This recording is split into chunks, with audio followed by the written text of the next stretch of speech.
আমার কাছে রবীন্দ্রনাথ একটা জাতির নাম।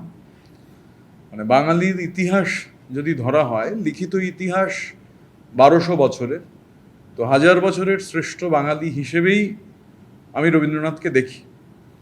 এবং এটা মানে উনি তো নোবেল পুরস্কার পাওয়ার পর উনি প্রথম মানে অইউরোপীয় এবং অশ্বেতকায় মানুষ যিনি নোবেল পেয়েছিলেন। এবং আজও অবধি সাহিত্যে যে বছরে মনোনয়ন পান সেই বছরেই নোবেল পান। এটা আজ অবধি হয়নি সাহিত্যের নোবেলে যে কেউ প্রথম বছরের নমিনেশনে নোবেল পেয়েছেন। উনি মানে যাকে ইংরেজিতে বলে পলিম্যাথ, এবং উনি নোবেল নিতে তো যাননি, নোবেল কমিটি এসেছিল ওনাকে নোবেল দেওয়ার জন্য।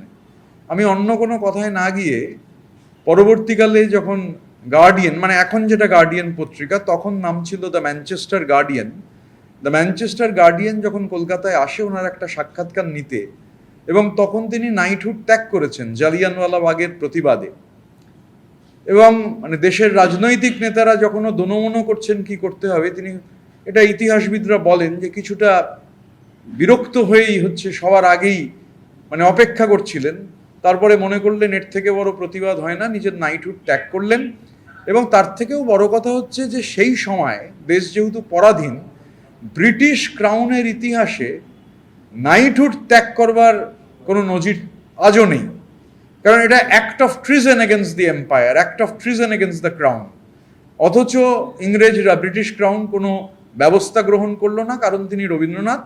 এবং ম্যানচেস্টার গার্ডিয়ান কলকাতায় শান্তিনিকেতনে তার সাক্ষাৎকার নেওয়ার পর যখন ইংল্যান্ড থেকে সেই কপিটা বেরোলো, ওই তার নামে ছবির নিচে একটা অদ্ভুত ছবি, মানে ওটাই মনে করা হয় রবীন্দ্রনাথের সব থেকে ভিভিড ছবি, ম্যানচেস্টার গার্ডিয়ানের চিত্র সাংবাদিক তুলেছিলেন।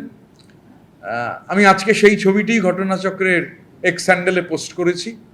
এবং ওই ছবির তলায় লেখা হলো, ম্যানচেস্টার গার্ডিয়ান লিখলো, Rabindranath Tagore is a true polymath, he is an accomplished musician and artist, an electric philosopher, and above all, a passionate political activist. The poet of the world advocates universalism and cultural freedom. ইংরেজরা মানে কাউকে polymath বলছে, পরাধীন দেশের একজন মানুষকে, তার সম্পর্কে বলছে ইলেকট্রিক ফিলোসফার, এটা অভাবনীয়। তো এই ঘটনা মানে তিনি এক মানে তার প্রতিভাকে তো কোনোভাবে মাপা যায় না।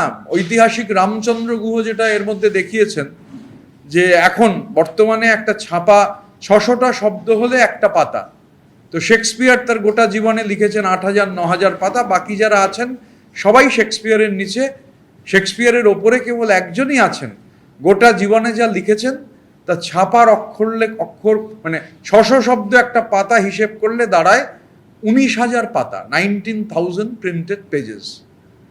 তো মানে রবীন্দ্রনাথ সম্পর্কে হয়তো কথা বলার ধৃষ্টতাই আমার নেই, কিন্তু আমি এইভাবেই দেখি যে উনি মানে আমার কাছে উনি একটি জাতির নাম, বাঙালির ইতিহাসের শ্রেষ্ঠ বাঙালি।